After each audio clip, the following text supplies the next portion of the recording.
Complete कर चुके थे, उसमें सेक्शन 13 अपन ने छोड़ दिया, और सेक्शन छोड़ा था सेक्शन 13 हम छोड़कर आ गए थे। अगर याद देख लेते हैं थोड़ा बहुत जितना अपन को याद है, 21, 10, 7, 15, 90। मैं जैसे मैं बोलती जा रही हूँ माइंड में आप याद रखना, 21, 10, 7, 15, 90। ठीक है, फिर 21, 10, 7, 15, 90। फिर अपन को 30, 30, 15, 90। गलत बोल रहे थे हम, ये 150 है शायद, 120 है, ये कंफ्यूज हो जाते हैं। 30, 30, 15, 90, 150। फिर ये तो उसका है। ठीक है, अब अपन आएंगे 30, 45, 30, यहाँ पे 240 है, ये 180 है, ये सिमिलर यहाँ पे है 30, 30, 15, 90, 150। मतलब एक बार आप देख लेना, ये और ये दो सिमिलर है, अपन को सबको पता है। तो आ जाओ अपन अब पढ़ते हैं सेक्शन नंबर 13। मैंने आपको बता दिया था rent tribunal, appeal and rent tribunal और रेंट अथॉरिटी। तो अभी अपन पढ़ेंगे किसके बारे में, constitution of rent tribunal, constitution of rent tribunal. तो सुनो, देखो रेंट ट्रिब्यूनल में कौन दिखेंगे, अपन लोग ही दिखेंगे, जुडिशियल मजिस्ट्रेट्स। एक बार हैंड रेज कर दो, कौन दिखता है रेंट ट्रिब्यूनल में, अपन लोग ही दिखते हैं ना, जुडिशियल मजिस्ट्रेट फर्स्ट क्लास। ठीक है, तो ध्यान रखो रेंट ट्रिब्यूनल में दिखेंगे अपने जैसे लोग, अपने जैसे लोग दिखेंगे रेंट ट्रिब्यूनल में। और शायद देख लेते, 3 साल का एक्सपीरियंस चाहिए होता है, तो आ जाइए देखते हैं रेंट ट्रिब्यूनल आर्टिकल 30। देखो सबको पता है, पूरी आप ध्यान से सुन लेना, जगह कौन बनाती है, जगह बनाती है रेंट ट्रिब्यूनल की स्टेट, मतलब जगह कोर्ट्स की जगह बनाती है स्टेट गवर्नमेंट। कौन बनाती है, स्टेट गवर्नमेंट बनाती है। और जो प्रिसाइडिंग ऑफिसर अपॉइंट किया जाता है वो हाई कोर्ट के, इवन तो चाहे ये हो चाहे बीएनएसएस हो, कोर्ट की जगह कौन बनाती है, स्टेट गवर्नमेंट। और प्रिसाइडिंग ऑफिसर अपॉइंट करता है ऑफकोर्स हाई कोर्ट। और कौन अपॉइंट करेगा, स्टेट गवर्नमेंट थोड़ी अपॉइंट करेंगे। तो देखो स्टेट गवर्नमेंट को जहां जहां सही लगे वो बना देगी ऑफिशियल गजट में रेंट ट्रिब्यूनल, एक से ज्यादा रेंट ट्रिब्यूनल भी बना सकती है एक जगह पे। When two or more rent tribunal are constituted in any area, the state government may by general or special order regulate the distribution of business among them. मान लीजिए ये एक एरिया, इसमें 2 रेंट ट्रिब्यूनल बन गए, तो स्टेट गवर्नमेंट क्या कर देगी, काम को डिस्ट्रीब्यूट कर देगी, कौन कौन सा काम हैंडल करेगी। रेंट ट्रिब्यूनल में केवल केवल एक व्यक्ति होगा, प्रिसाइड, जैसे देखो बहुत सारे लोग हो सकते हैं लेकिन प्रिसाइडिंग व्यक्ति एक होगा। तो रेंट ट्रिब्यूनल में एक व्यक्ति होगा जिसे आज के बाद में हम क्या कहेंगे, here in after called the presiding officer, जो अपॉइंट किया जाएगा हाई कोर्ट। तो मैं मानती हूँ स्टेट गवर्नमेंट जगह बनाता है, presiding officer high court appoint. ठीक है, नथिंग इन दिस आर्टिकल, देखो no person with, it is most important, इस सेक्शन की मोस्ट इंपॉर्टेंट सेक्शन है ये, कि सब सेक्शन है कि कोई भी व्यक्ति रेंट ट्रिब्यूनल का प्रिसाइडिंग ऑफिसर जब तक नहीं बन सकता जब तक कि उसने राजस्थान जुडिशियल सर्विस में एग्जाम, मतलब राजस्थान जुडिशियल सर्विस का मेंबर हो। और वो क्या होना चाहिए, not below the rank of civil जज सीनियर डिवीजन। एक बार हैंड रेज कर दो, सिविल जज सीनियर डिवीजन होना चाहिए। याद रखोगे मैंने क्या कहा था, आरजेएस दिखेंगे आपको और सिविल जज सीनियर डिवीजन, मैं मानती हूँ। तो हो गया आर्टिकल 13, कुछ था नहीं खास, कि एक रेंट ट्रिब्यूनल होगा, मतलब एक या एक से ज्यादा रेंट ट्रिब्यूनल हो सकते हैं, स्टेट गवर्नमेंट जगह डिसाइड करेगी और presiding officer high court decide करेगा। एक रेंट ट्रिब्यूनल का काम दूसरे रेंट ट्रिब्यूनल के प्रिसाइडिंग ऑफिसर को दिया जा सकता है। तो ये कोई आपसे पूछ नहीं रहा, चाहे इस सेक्शन में कुछ भी लिखा हो, हाई कोर्ट एक प्रिसाइडिंग ऑफिसर के रेंट ट्रिब्यूनल का काम दूसरे प्रिसाइडिंग ऑफिसर को दे सकता है। तो it is most important, it is most important. कौन अपॉइंट करता है, ठीक है, presiding officer high court appoint करता है, कौन चाहिए लिख लो, आरजेएस सिविल जज सीनियर डिवीजन, सिविल जज सीनियर डिवीजन, आरजेएस सिविल जज सीनियर डिवीजन। 14 अपन पढ़ चुके, 15 अपन पढ़ चुके, 16 अपन पढ़ चुके, इमीडिएट पोजीशन। 17 अब देखो, fixing of date of appearance of parties before appeal and rent tribunal and supplying of copy of final order. मान लो रेंट ट्रिब्यूनल, अब ये थोड़ी सी ना टिपिकल टिपिकल चीजें आने लग जाएगी, रटने वाली चीजें हैं मोस्टली, अब ज्यादा कुछ बचा नहीं है, रटने वाली चीजें बची। तो रेंट ट्रिब्यूनल में आपने पेटिशन लगाई, रेंट ट्रिब्यूनल में पेटिशन लगाई, रेंट ट्रिब्यूनल में दो चीजें हो सकती है, क्या हो सकती है रेंट ट्रिब्यूनल में, दो चीजें हो सकती है, या तो आप खुद सोचो पेटिशन लगाएगी तो दोनों पार्टी आ जाएगी, दोनों पार्टी आकर खड़ी हो जाएगी, या एक्स पार्टी डिसीजन पास होगा, यही चीजें हो सकती है। भाई यही तो होगा, मान लीजिए दोनों पार्टी आगे खड़ी हो जाएगी या एक्स पार्टी डिसीजन पास होगा। तो इसको ध्यान से पढ़ना थोड़ा, मैं क्या बोल रही हूँ कि the rent tribunal while finally deciding a petition, the rent tribunal while finally deciding a petition in which it is not presiding x Partey against any party. एक बार हैंड रेज कर दो। एक ऐसी प्रेसिडिंग रेंट ट्रिब्यूनल क्या कर रहा है, पास कर रहा है जो एक्स पार्टी प्रेसिडिंग नहीं है। आप पे सुनो क्या लिखा हुआ है कि रेंट ट्रिब्यूनल जब एक एप्लीकेशन को डिसाइड कर रहा है, वैसी प्रोसीडिंग इन विच, बट जो प्रोसीडिंग एक्स पार्टी प्रोसीडिंग नहीं है, एक्स पार्टी प्रोसीडिंग नहीं है, वो एक डेट फिक्स करेगा, वो एक डेट फिक्स करेगा जो 2 महीने से लेकर 6 महीने तक होगी। इस डिसीजन के 2 महीने से लेकर 6 महीने तक होगी for the appearance of the party to petition before the appellate rent tribunal to which appeal against its final order lies. एक बार समझ में आया क्या? मान लीजिए ये पारुल है, ये पारुल का रेंट ट्रिब्यूनल है, ये पारुल का रेंट ट्रिब्यूनल है। यहाँ पे पारुल के पास मान लीजिए अनुराग वर्सेस प्रियंका चल रहा है केस। अनुराग लैंडलॉर्ड है, प्रियंका टेनेंट है, ठीक है। तो ऐसी परिस्थिति जब ये दोनों लोग आ गए थे, पेटिशन पूरी फाइनली डिसाइड हो गई थी, तो पारुल क्या कर रही है और इसकी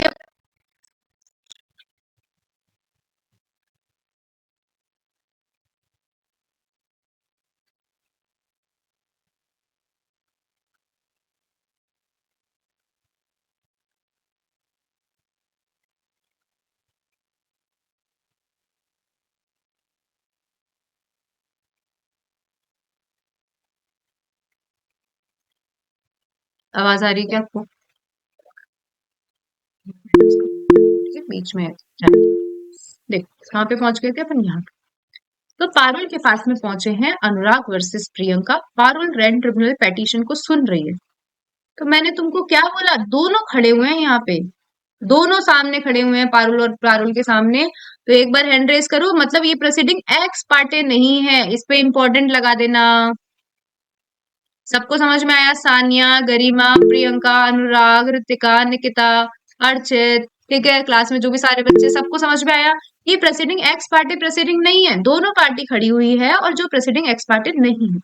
तो पारुल अपनी पेटिशन को डिसाइड करते टाइम इनको अपील का टाइम दे देती है पहले ही कि तुम्हें अपीलिएट कोर्ट में कब प्रस्तुत होना है। समझ रही हो? तो समझ रहे हो? तो क्या करेंगे, जैसे मान लो कि ये एक अपीलिएट कोर्ट है, तो पारुल जैसे ये पेटिशन डिसाइड करेगी तो इनको एक टाइम दे देगी अपने डिसीजन से। जो टाइम पीरियड है वो 2 से लेकर 6 महीने तक होगा कि भाई तुमको इतने टाइम के अंदर इस अपीलिएट कोर्ट में प्रस्तुत होना, यदि तुम्हें अपील लगानी है तो। एक बार हैंड रेज करो, अब पढ़ो।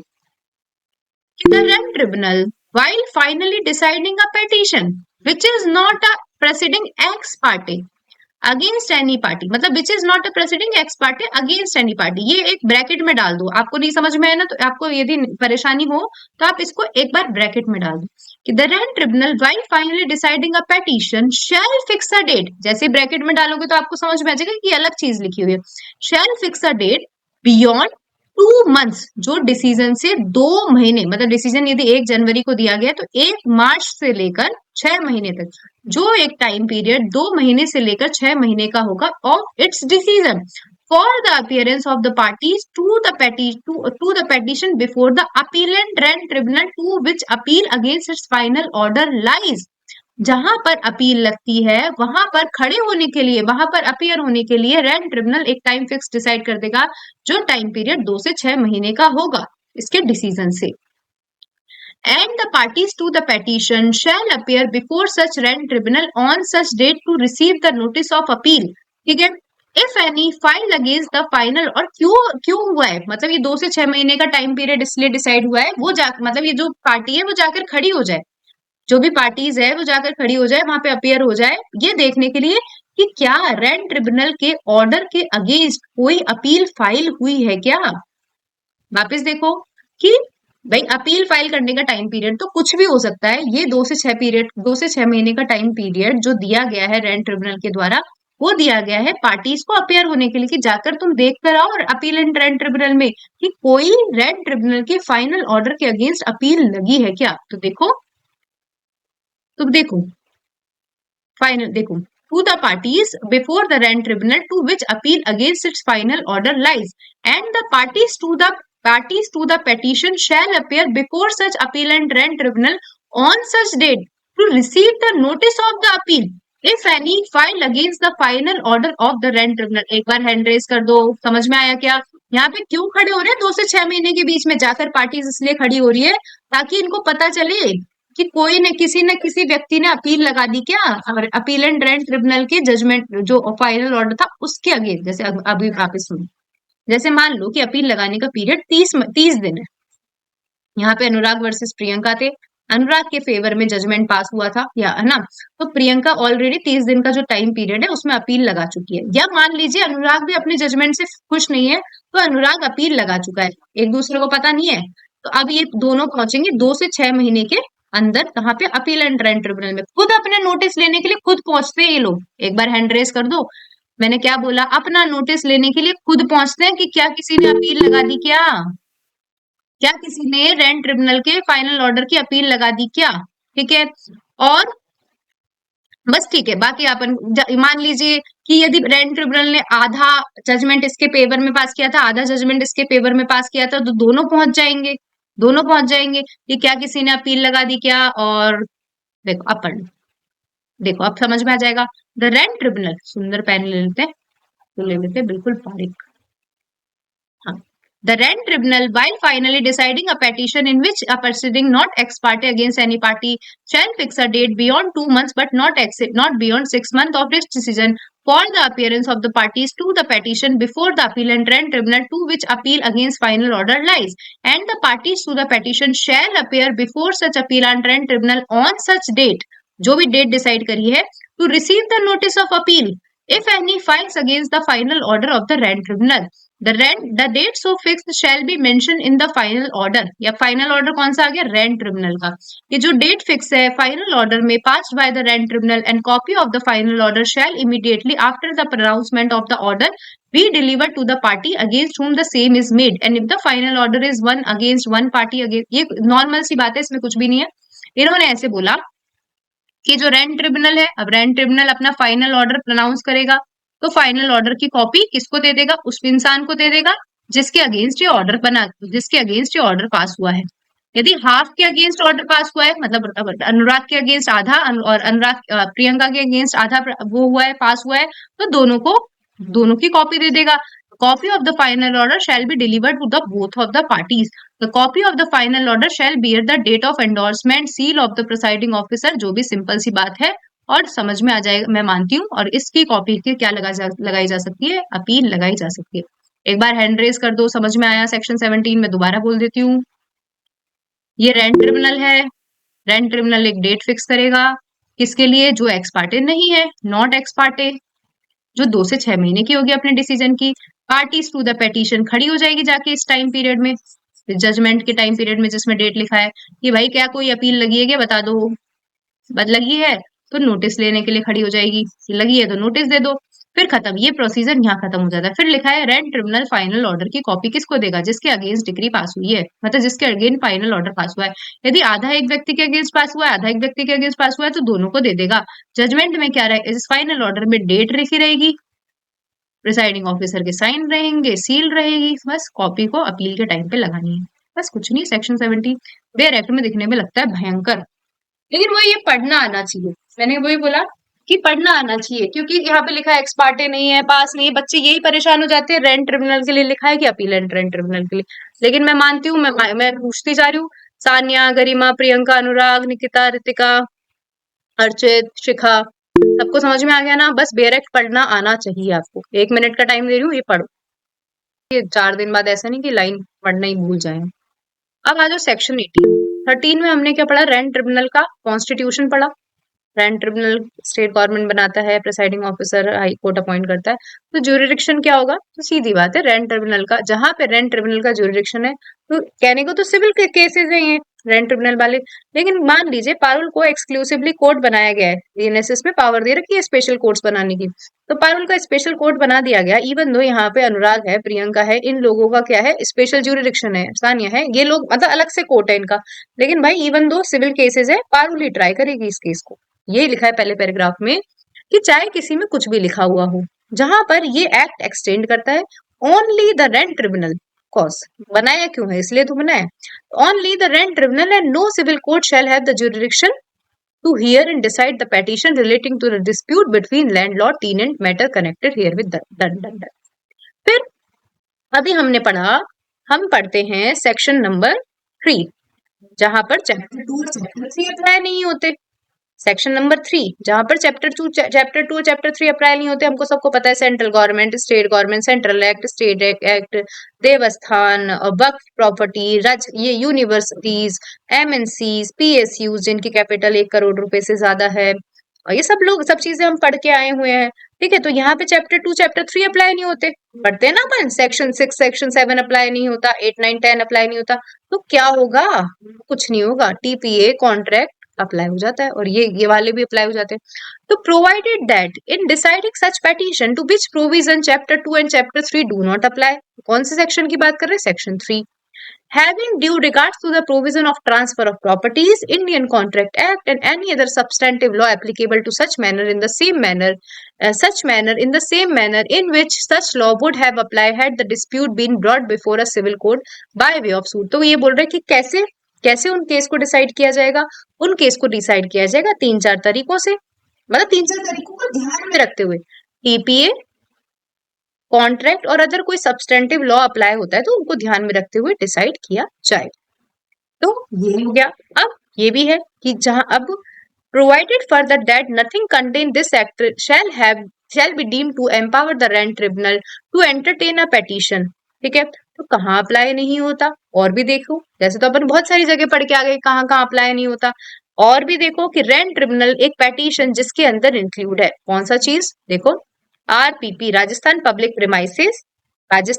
प्रीमाइसेस, जिसमें अनऑथोराइज्ड ऑक्यूपेंट्स के एविक्शन की बात की गई है, एक्ट 1964, और राजस्थान प्रीमाइसेस ऑर्डिनेंस एक्ट। मैं कैसे याद करती हूँ मैं बता देती हूँ, देखो मैं तो सिंपल याद करती थी, राजस्थान पब्लिक प्रीमाइसेस एक्ट और राजस्थान प्रीमाइसेस एक्ट। अब इसके अंदर अंदर का आप देख लो, Rajasthan public premises act 1964, Rajasthan premises act नहीं है, ऑर्डिनेंस है। ठीक है, ऑर्डिनेंस 1949। तो राजस्थान पब्लिक प्रीमाइसेस काम ही सबसे पहला मेजर काम क्या है? ऑक्यूपेंट्स को, जो इलीगल ऑक्यूपेंट्स हैं, अनऑथराइज्ड ऑक्यूपेंट्स हैं, उनको एविक्ट करना, यही तो काम है। तो आपको सिंपल से याद करना है, Rajasthan public premises act 1964 bracket में लिखना है अनऑथराइज्ड ऑक्यूपेंट्स का एविक्शन। तो आपको एक सेक्शन याद हो गया। यहाँ पे रेंट ट्रिब्यूनल का कोई अधिकार नहीं है, कोई पेटिशन नहीं सुनेगा। और नीचे एक पब्लिक को हटा देना, राजस्थान प्रीमाइसेस ऑर्डिनेंस एक्ट 1949, इस पर भी अप्लाई नहीं होता है, इस पर भी अप्लाई नहीं होता है। ठीक है, मैं मानती हूँ समझ में आया। सेक्शन नंबर 18 का सब सेक्शन नंबर 1 कि जहां पे रेंट ट्रिब्यूनल है वहां रेंट ट्रिब्यूनल चलेगा और कुछ नहीं चलेगा। आवाज साफ आ रही है आप लोगों को? बीच में ब्लर ब्लर हो जाए तो लाइट आने का इंतजार करेंगे। ठीक है, दूसरी चीज कि जहां पर चैप्टर 2 और चैप्टर 3 अप्लाई नहीं होता, जहां पर चैप्टर 2 और चैप्टर 3 अप्लाई नहीं होता, तो वहां पे रेंट ट्रिब्यूनल सुनेगा तो सही, लेकिन चीजों को ध्यान में रखते हुए सुनेगा, TPA, contract, other substantive law.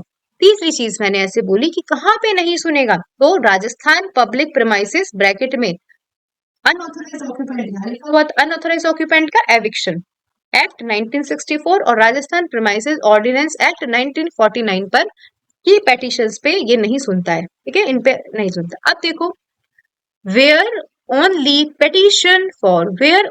petition for recovery of rent or arrear of rent is filed, the time schedule procedure, ये important नहीं, मीन्स ये प्री में पूछे जाते हैं, क्योंकि आपको सबको पता है 6 और 7 में किसका प्रोसीजर है? रिवीजन ऑफ रेंट का, जिसका प्रोसीजर 14 में दे रखा है। 9 का जो प्रोसीजर है वो 15 में दे रखा है, 10 का प्रोसीजर है जो 16 में दे रखा है। तो यहाँ पे रिवीजन ऑफ रेंट है, यहाँ पे पोजीशन से निकालना है, और यहाँ पे इमीडिएट पोजीशन की एप्लीकेशन है। तो आपसे एकदम से पूछ लिया जाए क्वेश्चन, अरियर ऑफ रेंट का प्रोसीजर क्या होगा, तो आप दिमाग को इधर उधर घुमाते रहोगे कि अरियर ऑफ रेंट का तो प्रोसीजर आपको कहीं दे ही नहीं रखा।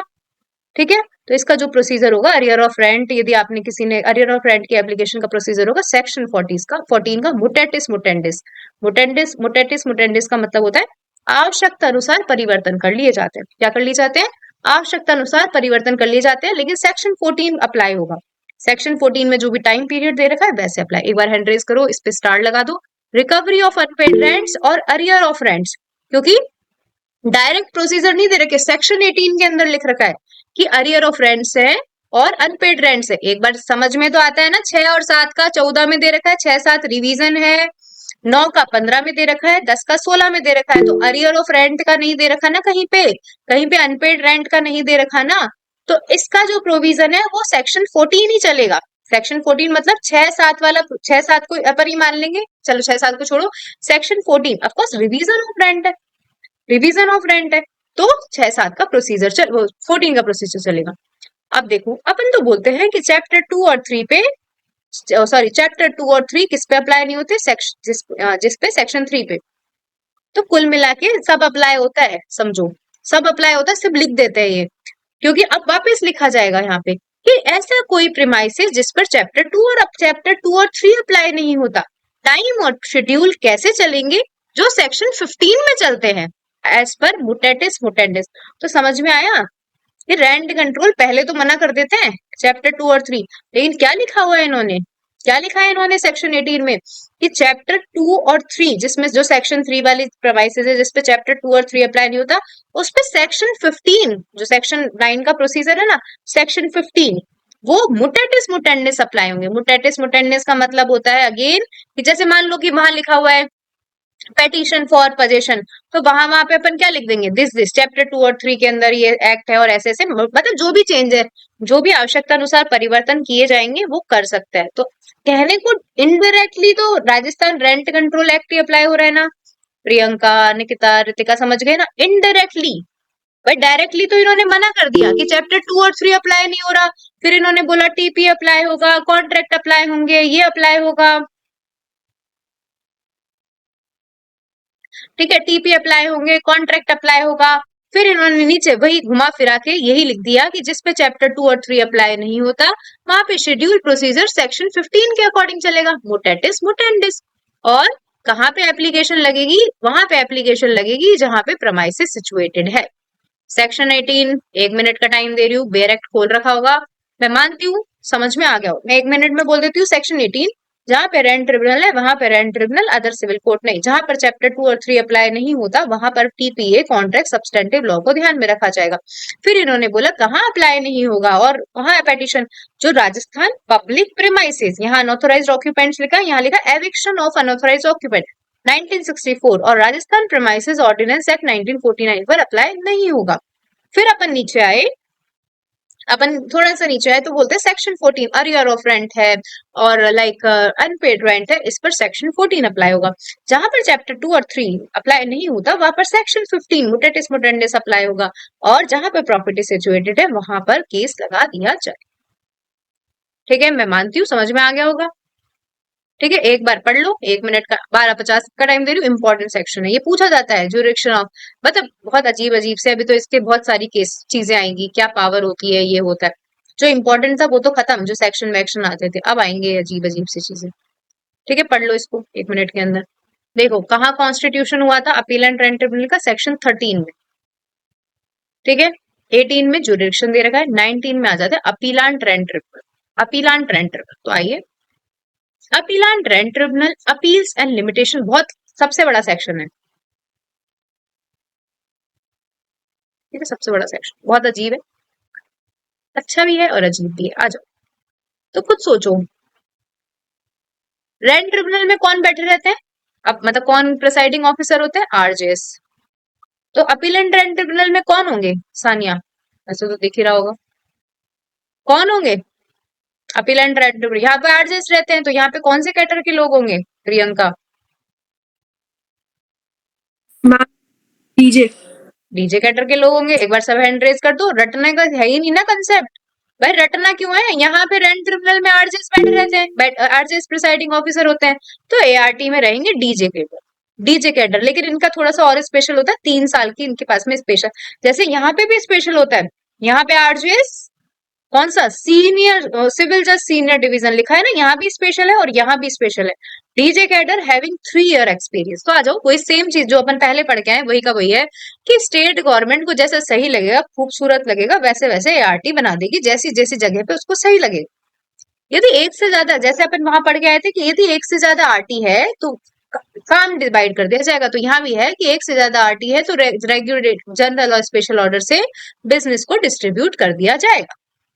तीसरा, कि एक प्रिसाइडिंग ऑफिसर अपॉइंट होगा, जिसे एक ऑफिसर होगा जिसको हम कहेंगे प्रिसाइडिंग ऑफिसर, और वो हाई कोर्ट अपॉइंट करेगा। सिमिलर चीज लिखिए, कुछ अलग नहीं आप देखो, लेकिन इसमें qualification, no person shall be eligible to be appointed as presiding officer of people and rent tribunal unless he is a member of district जज cadre service having not less than 3 years experience. ठीक है, याद रहेगा, pre का question है, एक बार hand raise कर दो।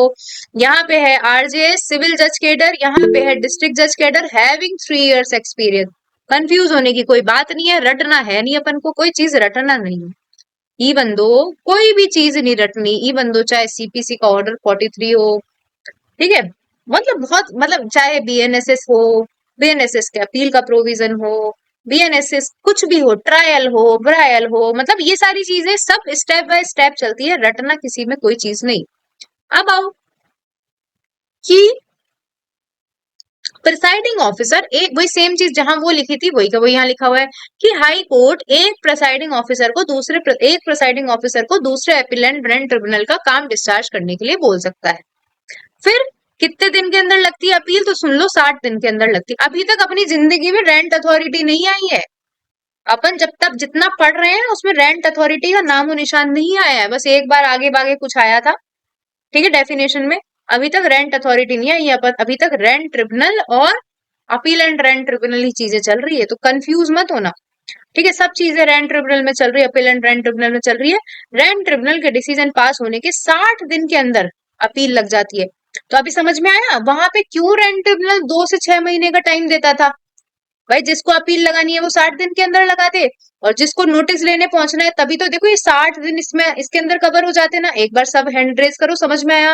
अपील जो रेंट ट्रिब्यूनल 2 दिन टाइम देता था ना अपील एंड रेंट ट्रिब्यूनल में जाने का, 2 महीने से लेकर 6 महीने तक का ये टाइम देता था। एक बार इसके लिए तो हैंड रेज करो, देता है ना कि वह पार्टी जिसको जाना है जाकर देख ले कि कोई अपील लगी है या नहीं लगी है।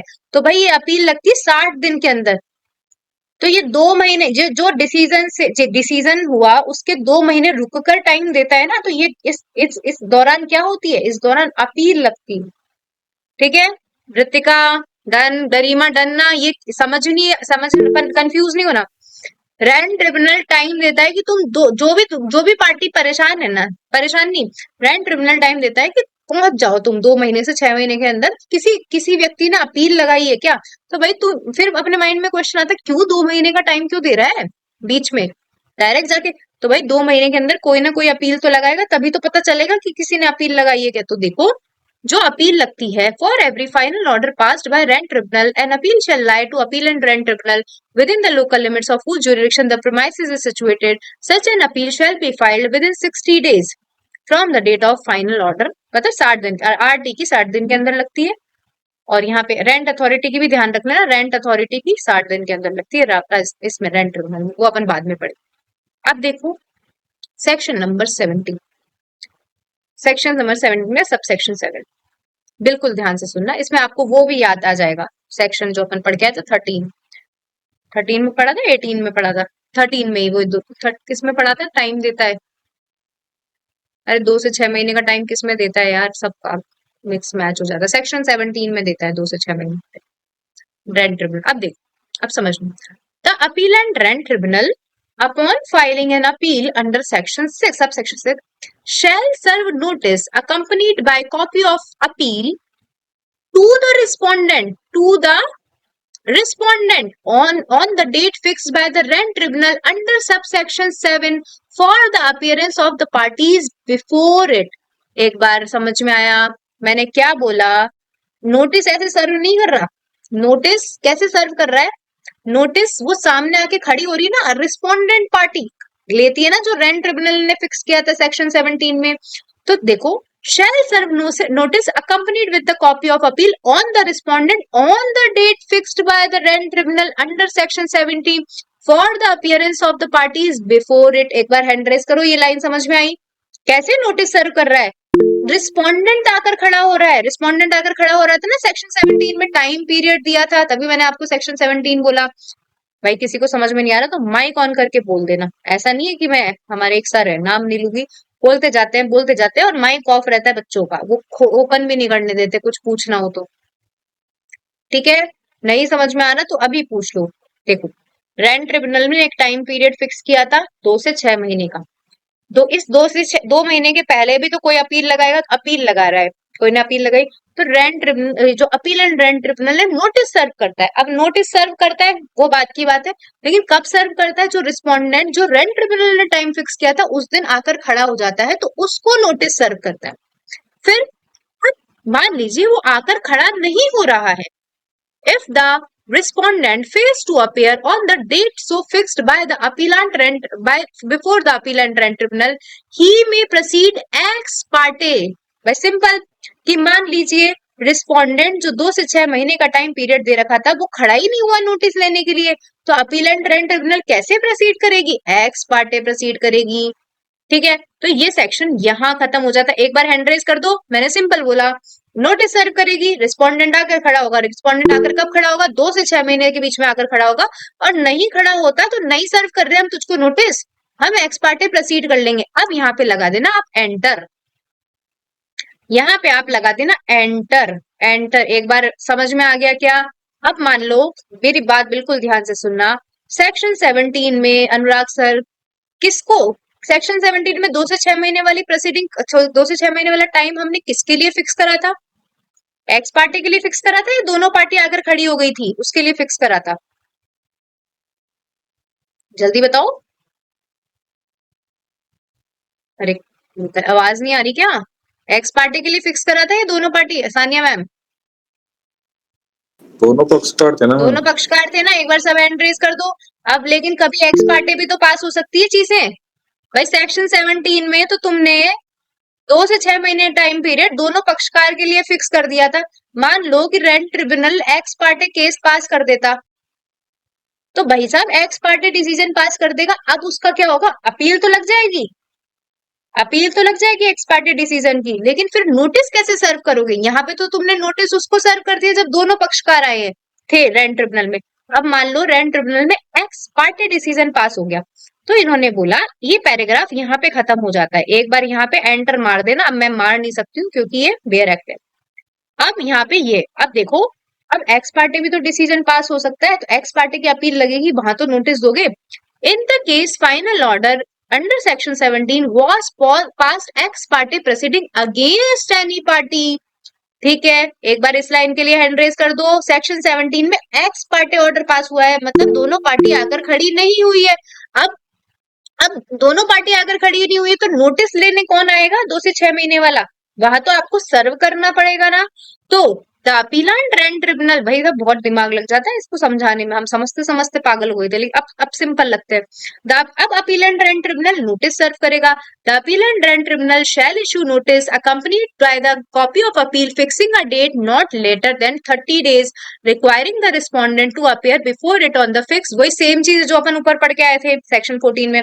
प्रोसेस सर्वर, जैसा कि सर्वर ट्रिब्यूनल कोर्ट ने कहा है या सिविल कोर्ट ने कहा है, रजिस्टर्ड पोस्ट एक्नॉलेजमेंट ड्यू जैसा भी है सफिशिएंट सर्विस मानी जाएगी, और इंटरेस्ट ऑफ जस्टिस में नोटिस ऑफ सिंपल।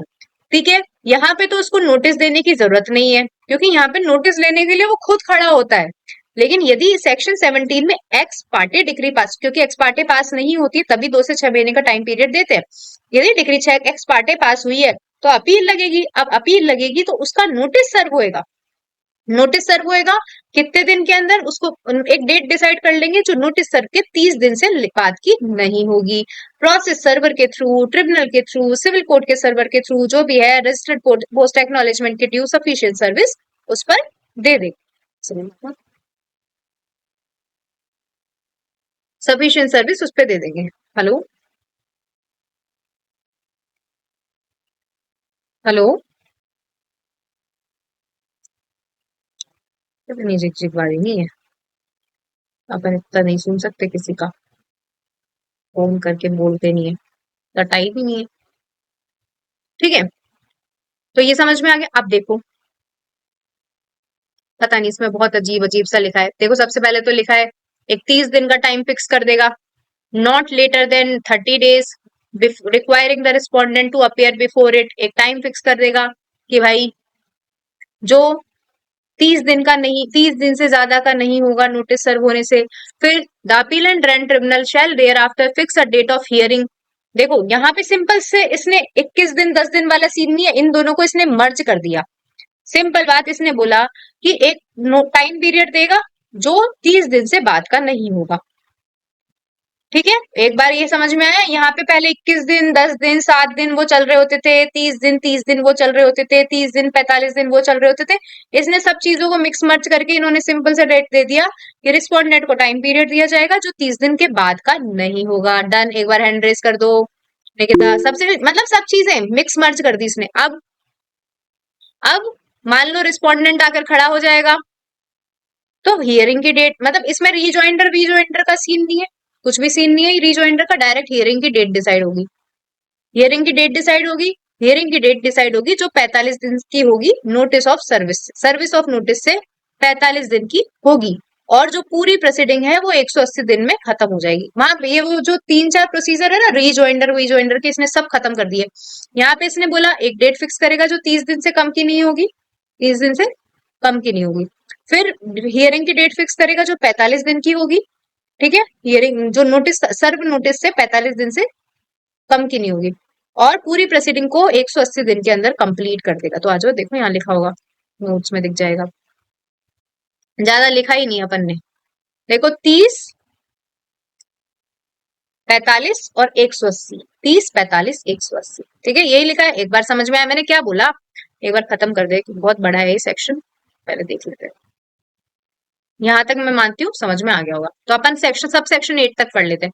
हमने कुछ नहीं पढ़ा, हम पढ़ रहे हैं appeal and rent tribunal state government बनाएगा, presiding officer high court appoint करेगा, और एक प्रिसाइडिंग ऑफिसर को दूसरे प्रिसाइडिंग ऑफिसर का काम दिया जा सकता है। प्रिसाइडिंग ऑफिसर कौन होगा? जो डिस्ट्रिक्ट जज कैडर का होगा और 3 साल का जिसके पास में एक्सपीरियंस होगा। फिर इन्होंने कहा कि भाई नोटिस, कोई अपील लगेगी तो नोटिस सर्व कर दिया जाएगा। नोटिस कैसे सर्व कर दिया जाएगा? सेक्शन 17 में यदि यदि एक्सपार्टे डिग्री पास नहीं हुई है तो रिस्पोंडेंट आके खड़ा हुआ है तो उसको नोटिस सर्व कर दिया जाएगा। और यदि एक्सपार्ट, ये जो पूरा प्रोसीजर है ना, ये पूरा प्रोसीजर, ये जो 30 दिन 20 दिन ये वाला प्रोसीजर 30 दिन वाला, ये केवल एक्सपार्टे डिग्री के लिए है। ठीक है, तो मतलब सिंपल सा मान लो कि यदि एक्सपार्टे डिग्री पास हुई है तो 30 दिन का नोटिस जाएगा, 45 दिन का हियरिंग का डेट डिसाइड करेंगे और 180 दिन में कंप्लीट कर देंगे पूरी हियरिंग। अब 9 से स्टार्ट हो जाती है पावर्स। 8 तक तो जनरल प्रोसीजर चल रहा है, 9 से स्टार्ट हो जाती है पावर। तो अपील एंड रेंट ट्रिब्यूनल क्या कर सकता है? इंटरेस्ट ऑफ जस्टिस में किसी, मतलब बोल सकता है एडिशनल एफिडेविट फाइल कर दो, डॉक्यूमेंट फाइल कर दो, मतलब और डॉक्यूमेंट जो रेंट ट्रिब्यूनल ने मंगाए उससे भी एडिशनल एविडेंस एडिशनल डॉक्यूमेंट मांग सकता है। ठीक है, और क्या कर सकता है ये देख लो। जो नॉर्मल अपीलिएट कोर्ट कर सकते हैं अपने, बट जो नॉर्मल अपीलिएट कोर्ट कर सकते हैं सिविल कोर्ट्स, वो क्या क्या कर सकते हैं? कंफर्म कर सकता है, वेरी कर सकता है अपील को, जो केस है रेंट ट्रिब्यूनल के, जो ऑर्डर पास हुआ है रेंट ट्रिब्यूनल के ऑर्डर को कंफर्म कर सकता है, of course appeal and rent tribunal है। वेरी कर सकता है, सेट असाइड कर सकता है, रिवर्स कर सकता है, मॉडिफाई कर सकता है। इंटरेस्ट ऑफ जस्टिस में रिमांड कर सकता है। क्या कर सकता है? रिमांड कर सकता है। रिकवरी सर्टिफिकेट जारी कर सकता है। और ध्यान से सुनो, अपील एंड रेंट ट्रिब्यूनल का जो डिसीजन है वो फाइनल है, इसकी कोई फर्दर अपील नहीं होती है। कहाँ चले जाएंगे? एसएलपी लगा देंगे, और तो क्या है। फर्दर अपील नहीं होती तो एसएलपी लगा देंगे, और तो क्या कर सकते हैं, और कुछ नहीं, स्पेशल लीव पेटिशन लगा देंगे। ठीक है, ना ही अपील लगती है ना ही रिवीजन लगता है इसके अगेंस्ट, तो ये इंपॉर्टेंट है। तो मैंने क्या कहा, कुछ नहीं कहा मैंने, कि जो अपील एंड रेंट ट्रिब्यूनल है वो क्या कर सकता है। अपील एंड रेंट ट्रिब्यूनल कुल मिला के क्या करेगा? कंफर्म करेगा, वेरी करेगा, सेट असाइड करेगा, मॉडिफाई करेगा, रिवर्स करेगा, या रिमांड कर देगा। रिमांड मतलब नीचे वाले कोर्ट को बोल देगा कि भाई तूने ये चीजें गलत डिसाइड करी है, इसको सही डिसाइड कर, इसको सही डिसाइड कर। तो confirm, very, set aside, modify, return और रिवर्स और रिमांड। रिमांड का मतलब होता है नीचे वाले कोर्ट को भेज दिया जाता है, तो उसको बोला जाता है कि ये चीजें तूने गलत डिसाइड करी, इसको सही डिसाइड करके जजमेंट प्रोनाउंस कर, या इंटरेस्ट ऑफ जस्टिस में जैसा उसको सही लगे वैसा ऑर्डर पास कर सकता है। और बस, ठीक है, ये बहुत इंपॉर्टेंट है, इसको रट लो कि एआरटी का जो डिसीजन होता है वो फाइनल होता है, ना ही अपील ना ही रिवीजन, ना ही अपील ना ही रिवीजन, ना ही अपील ना ही रिवीजन। रिव्यू लग सकता है, एसएलपी लग सकती है। अब देखो,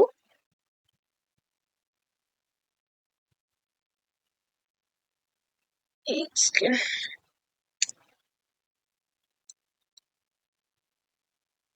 तो 5 मिनट में, मतलब 10 मिनट में आ जाना, 10 मिनट में आ जाओ, मैं करती हूँ बैक ना। Okay okay. ठीक है। ये कुछ काम का नहीं है, ये मतलब कुछ भी काम के नहीं है, ट्रांसफर भी लगाई जा सकती है, और ये भी कुछ काम का नहीं है। पूछो। मैम जैसे इसका 6 क्लोज है ना 19 का, तो इसके अंदर जैसे 60 दिन में अपील लगा रहे रेंट ट्रिब्यूनल की अपील 60 दिन में है, और वहां पर अपन पीछे पड़े थे, वहां पर वो 2 महीने से 6 महीने के अंदर मतलब आके वो नोटिस दे सकता था। नोटिस ले सकता है। हाँ ले सकता है, जिसके विरुद्ध अपील हुई है, मतलब जिसके विरुद्ध आदेश आया है वो 2 से 6 महीने के बीच में आके वो ले सकता है।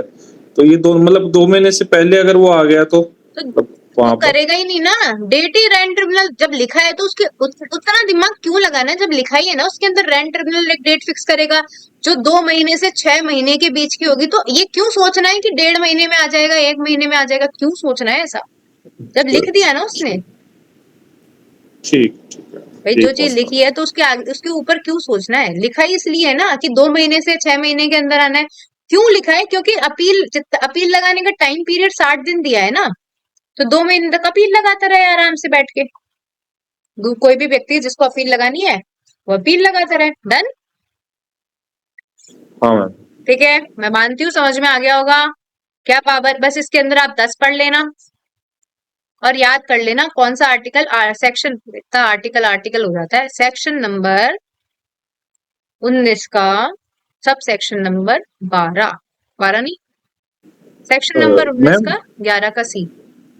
मैम इसका 7 क्लोज है ना, वो उसी की तरह बात कर रहा है, मतलब कि जो 2 महीने से 6 महीने बात की थी कि आके वो नोटिस सर्व करे, वो नोटिस लेगा, सेम वैसी ये बात है वही इसमें। बात देखो समझो, वही सेम बात बोली है, लेकिन उस वो जो पुरानी वाली बात थी सेक्शन 17, वो रेंट ट्रिब्यूनल के लिए बोली गई थी। और ये जो बात है, क्योंकि अब यहाँ पे अपील लगेगी, तो अपील लगने के बाद में नोटिस जाएगा ना, तो ये जो बात की गई वो अपील एंड रेंट ट्रिब्यूनल के लिए की गई है। सबको समझ में आया ना। भाई ये जो सेक्शन की बात, भाई अपील एंड रेंट ट्रिब्यूनल बता रहे हो, तो वो जो बात की गई थी वो रेंट, क्योंकि रेंट ट्रिब्यूनल का काम है 2 से 6 महीना डिसाइड करना, और अपील एंड रेंट ट्रिब्यूनल का काम है 2 से 6 महीने के अंदर व्यक्ति आए तो उसको नोटिस देना। ठीक है, तो वो बात है देने के लिए, वो बात है तो डिसाइड करने के लिए, और ये बात है नोटिस देने के लिए। ठीक है, देखो शेल सर्वर नोटिस, और ये यहां से लेकर यहां तक है जब प्रोसीडिंग्स अच्छे से मतलब प्रॉपर फाइनल हियरिंग हुई है, दोनों पार्टी को ऑडियो आर्टिटम पार्टम दिया गया, और ये पैराग्राफ किसके लिए, ये पैराग्राफ उसके लिए इशू नोटिस जिसमें एक्स पार्टी हियरिंग पास हुई है, मतलब जिसमें एक्स पार्टी हियरिंग पास हुई सेक्शन 17 में। भाई दोनों हियरिंग ही तो हो सकती है, मान लो दोनों व्यक्ति, तुम बोलो कि 2 से 6 महीने का टाइम पीरियड डिसाइड किया गया, लेकिन वहां पे स्पेसिफिकली भी तो लिखा हुआ है कि एक्स पार्टी हियरिंग पास नहीं होगी तो 2 से 6 महीने का टाइम दिया जाएगा। लेकिन ये भी तो कॉमन सेंस लगाओ कि एक्स पार्टी हियरिंग पास होगी तब क्या होगा, तो तब ये होगा। मतलब मैम वहां पर जैसे 2 से 6 महीने है, उसकी अगली स्टेप ये है, वहां से 2 से 6 महीने में वो 2 महीने पर इधर आ जाता है तो यहाँ यहाँ पर पे आके उसको उसको नोटिस दे नोटिस देंगे। दिया जाएगा। नोटिस दे ये देंगे नेक्स्ट 2 महीने स्टेज है। पर आके। तो वही मतलब उसने अपने अपने सेक्शन के अकॉर्डिंग बाइफिकेट कर दिया इस सेक्शन, इस जो भी जिसने भी बनाया। भाई उस सेक्शन में वो फर्स्ट स्टेज है, लेकिन उस सेक्शन की इंपॉर्टेंस थी वो सेक्शन 17 की, और ये सेक्शन 19 की इंपॉर्टेंस है क्योंकि यहाँ पे एआरटी उसको नोटिस सर्व करेगा। ठीक है, अब आओ सेक्शन नंबर 19A, ऊपर ऊपर से पढ़ लेते क्या लिखा हुआ है, मैंने तो आज तक ही नहीं पढ़ा। Power of tribunal to order payment of rent और arrear thereof during pendency of appeal. देखो मान लो कि रेंट ट्रिब्यूनल ने बोला सानिया को कि गरिमा को तुम्हें 1 लाख रुपए देने हैं अरियर ऑफ रेंट के, या 10,000 रुपए देने हैं, और ये सानिया अपील लगाएगी। क्या लगाएगी, सानिया अपील लगाएगी, तो रेंट ट्रिब्यूनल को लग रहा है कि नहीं, बढ़िया इंसान नहीं लगी मुझको ये, ठीक है, फालतू में अपील लगा रही है। तो सानिया को rent appeal and rent tribunal बोलेगा तू एक काम कर, जो 10,000 रुपए है ना पहले उसको जमा करा दे, फिर तेरी अपील सुनेंगे। तो यही लिखा हुआ है कि on application of the landlord the tribunal shall after hearing the parties to the petition और appeal as the case may be order that the tenant shall pay, मतलब गरिमा की एप्लीकेशन पे सानिया को बोला जा रहा है कि भाई जो भी ड्यू है ना उसके, देखो, on the application of the landlord, the tribunal shall, after hearing the parties to the petition and appeal, as the case may be, order that the tenant shall pay to the landlord all dues on account of the rent forthwith and shall continue to pay rent during the pendency of the petition of appeal, as the case may be when it becomes due. तो मतलब appeal तो चल रही है, appeal तो तुम्हारी चल रही है। हाँ भैया आप आ जाना। ठीक है, अपील तो आपकी चल रही है, लेकिन वो बोल सकता है अपील एंड रेंट ट्रिब्यूनल, बोले जब तक अपील चल रही है ना तो उसको रेंट पे कर। बाद में ड्यू निकाल लेंगे पैसे वापस, लेकिन जब तक अपील चल रही है तब तक इसको रेंट पे करता जा। ठीक है। हेलो। हाँ आ जाइएगा। बोलो। देखो, अब ये इंपॉर्टेंट है, इसको ये आपके एग्जाम में क्वेश्चन आता है। लास्ट अपन इस सेक्शन को पढ़ लेते हैं। ठीक है। तो अपन क्या, लास्ट ये एग्जाम में आता है कि भाई रेंट ट्रिब्यूनल कुछ ऑर्डर तो देगा, करना क्यों बैठा है, ऑर्डर देने के लिए तो बैठा है। तो अपन ऑर्डर 21 में देख के आते हैं। जैसे अपन सिविल के ऑर्डर 21 में देख के आते हैं, वैसे के वैसे अटैच कर देगा, सेल कर देगा, रिसीवर अपॉइंट कर देगा, प्रॉपर्टी डिलीवर कर देगा, फलाना ढिमकाना, देख लेते हैं, अरेस्ट कर देगा, डिटेंशन कर देगा। तो the rent tribunal shell on the application of any party, on the application of any party क्या कर देगा, अटैचमेंट एंड सेल कर देगा मूवेबल इमूवेबल प्रॉपर्टी को। यही तो करेगा। और क्या करेगा, जब जजमेंट पास हो जाएगा तो क्या करेगा, जजमेंट पास हो जाएगा तो यही करेगा, प्रॉपर्टी को सेल अटैच कर देगा जो अपोजिट पार्टी है, अपोजिट पार्टी को जेल में डाल देगा।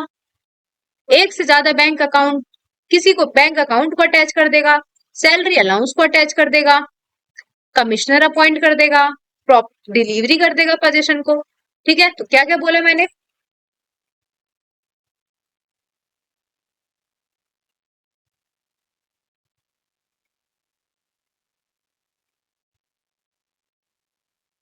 ठीक है। तो क्या क्या बोला, देखो अटैच सेल कर देगा, वही काम कर सकता है, डिलीवरी कर देगा, बैंक अकाउंट को अटैच कर देगा, और कमिश्नर अपॉइंट कर देगा, जेल में डाल देगा, और भी जैसा जिससे सही लगे वो काम कर देगा। फालतू के काम लिखते हैं। The tribunal may in order to execute the final order और any other order passed under this act required the help of local administration, local body, police वाले की मदद ले लेगा। क्या कर लेगा, पुलिस वाले की मदद ले लेगा। अब आओ, खत्म ही नहीं हो रहा यार। Section 3, if the tenant does not vacate the premises within 3 months from the date of issue of the recovery of certificate of the possession, ही, अब देखो ये थोड़ा सा काम की चीज है, आपको सबको मैंने बताया था कि रिकवरी ऑफ पोजेशन, चलो नहीं भी बताया तो देखो क्या होता है। रेंट ट्रिब्यूनल जब डिसीजन पास करता है ना, जैसे मान लो रेंट ट्रिब्यूनल ने बोला कि इसको निकालना है, इसको निकालना है, टीनेंट को निकालना है, तो टीनेंट को अगले दिन थोड़ी निकाल दोगे, उसको भी टाइम पीरियड देते हैं। तो मतलब टाइम पीरियड देते हैं, वो टाइम पीरियड लिखा रहता है रिकवरी ऑफ सर्टिफिकेट में। किसमें लिखा रहता है, रिकवरी ऑफ सर्टिफिकेट में वो टाइम पीरियड लिखा रहता है। ठीक है। तो अब टीनेंट खाली नहीं कर रहा घर, तो if the tenant does not vacate the premises within 3 months of the date of issue और द रिकवरी ऑफ पोजेशन का certificate, he shall be liable from the date of issue of certificate for recovery of possession to mean profit at the rate of 2 times, ठीक है, the rent in the premises let out for the residential purpose. यदि recovery certificate जारी होने के 3 महीने के अंदर भी यदि प्रॉपर्टी रेजिडेंशियल पर्पस के लिए टीनेंट को दी गई थी, खाली नहीं करता है, तो उसको मीन प्रॉफिट पे करना पड़ेगा, मीन प्रॉफिट पे करना पड़ेगा जो 2 times होगा। ठीक है। टू पे mean profit at the rate of 2 times of the rent, 2 times of the rent. जैसे मान लो उसको 10,000 देने ना, अब उसको 20,000 देने पड़ेंगे यदि तू 3 महीने के अंदर घर खाली नहीं करता है। ठीक है। and at the rate of 3 times of the rent in the case premises let out for the commercial purpose, यदि कमर्शियल पर्पस के लिए भी लेट आउट की गई है तो 3 times of the rent, 3 times of the rent उसको as a mean profit देना पड़ेगा यदि वो घर खाली नहीं करता है। और सेक्शन 16 में भी घर खाली नहीं करता है, लाइक इमीडिएट पोजीशन वाली सिचुएशन में भी घर खाली नहीं करता है, तो उसको 3 times, भाई ये दो चीजें तो इंपॉर्टेंट है। देखो, तो सिंपल आपसे पूछा गया कि यदि मान लीजिए रिकवरी सर्टिफिकेट जारी होने के 3 महीने के अंदर घर खाली नहीं करता है, तो अब कुछ तो देना पड़ेगा ना उसको, तो उसको रेंट का 2, रेंट का 2 times यदि रेजिडेंशियल पर्पस के लिए है, और रेंट का 3 times यदि कमर्शियल पर्पस के लिए या इमीडिएट पोजीशन जो सेक्शन 16 में जारी किया गया था उसके लिए, तो उसको इतना पे करना पड़ेगा। और ये आपसे पूछा जा सकता है किस मैनर में प्रोसीडिंग चलेगी, तो समरी मैनर में प्रोसीडिंग चलेगी। किस मैनर में प्रोसीडिंग चलेगी, समरी मैनर में प्रोसीडिंग चलेगी। और क्या लिखा हुआ है, the rent tribunal shall conduct the execution proceeding का टाइम पीरियड रट लो, रट लो, रट लो, 45 दिन के अंदर कंप्लीट करना पड़ेगा।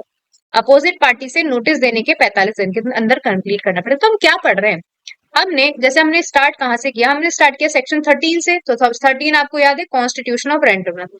फिर सेक्शन 13 के बाद में हमने पढ़ा सेक्शन 18 ज्यूरिडिक्शन, 17 अपन बाद में पढ़ेंगे।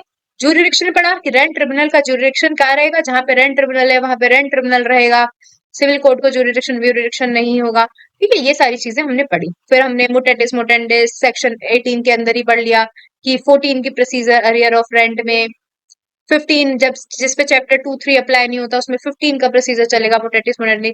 सेक्शन 17 में रेंट ट्रिब्यूनल केस को फाइनल ऑर्डर सुना रहा है, केस का फाइनल ऑर्डर सुना रहा है। दो चीजें पास हो सकती है, एक्स पार्टी पास हो सकती है और दोनों पार्टी आ जाए तो सुन सकती है। तो फाइनल ऑर्डर सुना रहा है तो 2 से 6 महीने का टाइम पीरियड डिसाइड कर देता है। ठीक है, फिर अपन 18 के बाद में 19 में आए थे, अपील एंड रेंट ट्रिब्यूनल में कौन कौन होगा, प्रिसाइडिंग ऑफिसर कौन होगा, ये कौन होगा, वो कौन होगा, प्रिसाइडिंग ऑफिसर डिस्ट्रिक्ट जज का कैडर होगा। फिर इसने बोला कि एक ऐसी प्रोसीडिंग जो 2 महीने जो रेंट ट्रिब्यूनल ने 17 में डिसाइड करी थी 2 से 6 महीने, उसमें नोटिस सर्व करेगा। लेकिन एक्स पार्टी की सिचुएशन में क्या होगा, एक्स पार्टी में तो कोई डिसाइड नहीं करी तो उसको नोटिस सर्व करेगा, जो एक डेट फिक्स करेगा जो 30 दिन से ज्यादा, 30 दिन से कम की नहीं होगी। फिर एक हियरिंग की डेट डिसाइड करेगा दोनों के लिए, जो 45 दिन से कम की नहीं होगी। टोटल जो प्रोसीडिंग सुनेगा वो 180 दिन में कंप्लीट हो जाएगी। ऐसा कुछ पढ़ा। फिर अपील एंड रेंट ट्रिब्यूनल की पावर पढ़ ली हमने, confirm, very, set aside, remand, other कर सकता है। फिर हमने ये पढ़ा कि अपील एंड रेंट ट्रिब्यूनल का डिसीजन फाइनल होगा, नॉट सब्जेक्ट टू अपील और रिवीजन। फिर हमने पढ़ा ये सब चीजें। और सेक्शन 20 एग्जीक्यूशन इंपॉर्टेंट है। एग्जीक्यूशन कैसे कैसे होगा, तो एग्जीक्यूशन जैसे जैसे होता है वैसे वैसे हो जाएगा। प्रॉपर्टी डिलीवर कर देंगे, कमिश्नर अपॉइंट कर देंगे, प्रॉपर्टी अटैच कर देंगे, सेल कर देंगे, जेल में डाल देंगे, सब चीजें कर कुरा के नक्की कर देंगे। ठीक है, और क्या करा, और 2 टाइम 3 टाइम याद कर लो। नहीं खाली कर रहा तो 2 टाइम, यदि रेजिडेंशियल प्रॉपर्टी है तो मीन प्रॉफिट 2 टाइम पे करना पड़ेगा, और कमर्शियल प्रॉपर्टी है तो 3 टाइम पे करना पड़ेगा, और इमीडिएट पोजेशन है तो 3 टाइम पे करना पड़ेगा। ये आपका एक्सप्लेनेशन कुछ काम का नहीं है, बस ठीक है। सेक्शन 21 दोनों पे अप्लाई होता है, ये अपन पढ़ लेंगे। कल से अपन रेंट अथॉरिटी पढ़ना चालू करेंगे। ज्यादा कुछ बचा नहीं है अपने पास में, लेकिन ये स्पेशल प्रोविजन सेक्शन 2017 में ऐड हुए थे तो अपन को पढ़ने पड़ेंगे। ठीक है, क्लास कल बढ़ते। थैंक्स।